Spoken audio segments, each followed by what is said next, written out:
C'est à la vie de Vincent Van Gogh qu'on doit d'avoir lancé ce mythe. Combien de toiles a-t-il vendu? Une? Il n'arrivait même pas à les donner.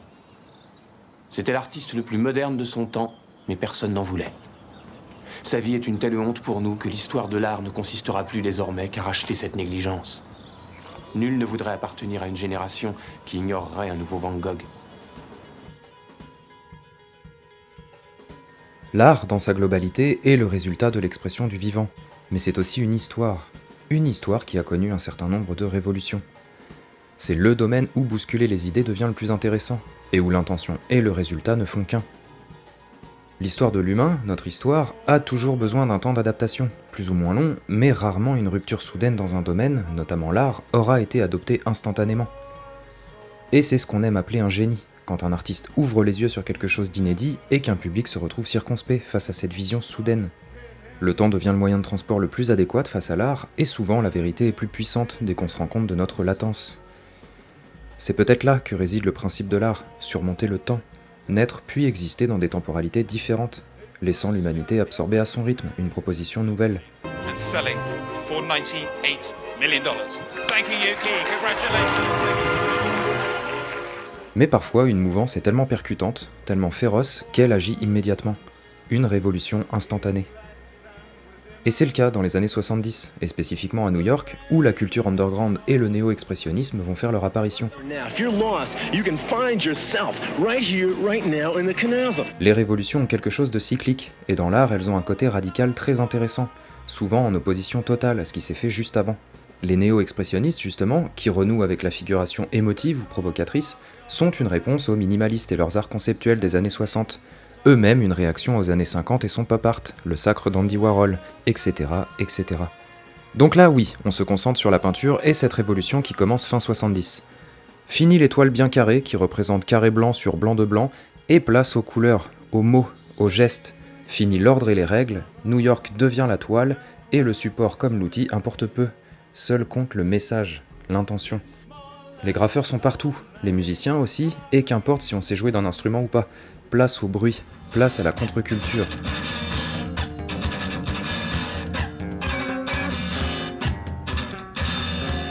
Une révolution arrive et avec elle forcément une figure, un visage désormais indissociable de ce courant alternatif, Jean-Michel Basquiat. Une ascension fulgurante, la pauvreté même propulsée dans le monde ultra riche et bien pensant de l'art contemporain.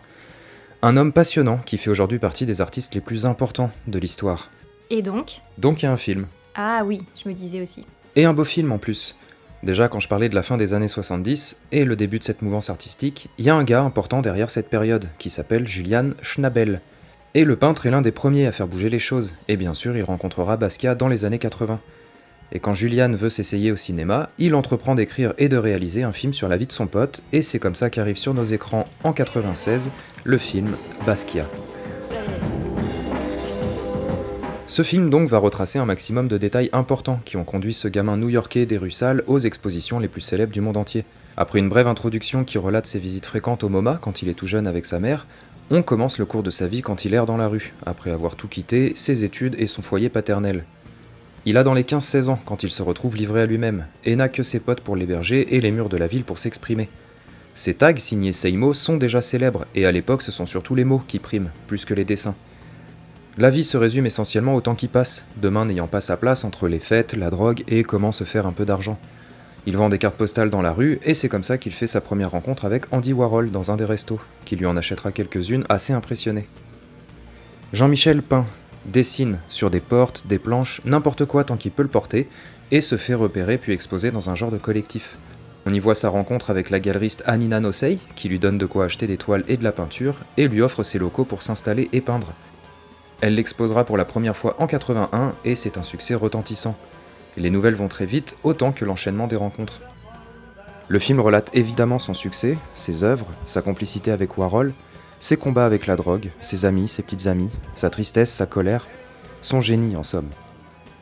Et les manquements sont vraiment minimes. Par exemple, vous ne verrez pas sa relation avec Madonna, vous verrez pas Blondie lui acheter sa première toile, ou encore comment il se retrouve à jouer dans Downton 81. Mais le réalisateur en revanche n'oublie pas de creuser la fragilité et la gentillesse du bonhomme.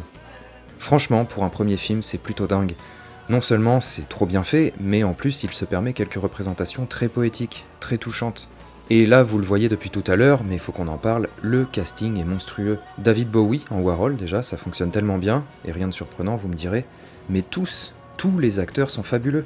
Del Toro, Dennis Hopper, Gary Oldman, Christopher Walken, Michael Wincott, Parker Posey, Claire Forlani. Et oui, bien sûr, le plus touchant, le plus impressionnant, c'est Jeffrey Wright, l'interprète principal. Et si vous aviez un doute sur le talent de cet acteur, on sait jamais, regardez-le incarner Basquiat. C'est juste incroyable. C'est grâce à lui qu'on comprend, qu'on ressent, qu'on voit. C'est lui le vecteur entre l'œuvre du garçon et nos cœurs.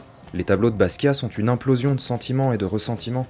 Être percuté par ces toiles nécessite parfois de comprendre d'où elles viennent, même s'il ne le sait pas forcément lui-même. I don't know. Would you ask like a musician? Like, would you ask Miles? Like, where'd you get that note from? Et Jeffrey Wright réussit à la tâche avec beaucoup de délicatesse, je trouve. Et tout ça donne un film qui transpire la bienveillance. Il suffit pas d'une vie incroyable pour faire un biopic réussi. Et je vous laisse trouver votre propre exemple, mais ce qu'il faut avant tout, c'est du cœur. L'investissement personnel et émotionnel est presque obligatoire dans ce genre d'exercice. Nous, spectateurs, le ressentons, ça. Entre une page Wikipédia et une proposition réussie, il suffit de pas grand-chose. L'histoire est déjà écrite, ne reste qu'à y insuffler suffisamment d'humilité et de respect pour que puisse naître l'âme d'un film, cette magie propre au cinéma. Et ici, c'est le cas, je trouve. Schnabel est toujours cinéaste, d'ailleurs, avec quelques films à son actif, dont un qui devrait arriver pas tard, avec un casting de furieux, vous irez voir. Et son dernier, At Eternity's Gate, sorti en 2018, m'a pas mal bouleversé, je dois dire. Une nouvelle approche de Van Gogh qu'il coécrit et réalise. Et là aussi, ça touche en plein cœur. Enfin voilà. Un art pour parler d'un autre, un artiste pour en raconter un autre. Ça a rien d'une révolution, certes, mais c'est beau et ça me suffit amplement. Nobody loves a genius child. Nobody loves a genius child. This is a song for the genius child. Sing it softly, for the song is wild.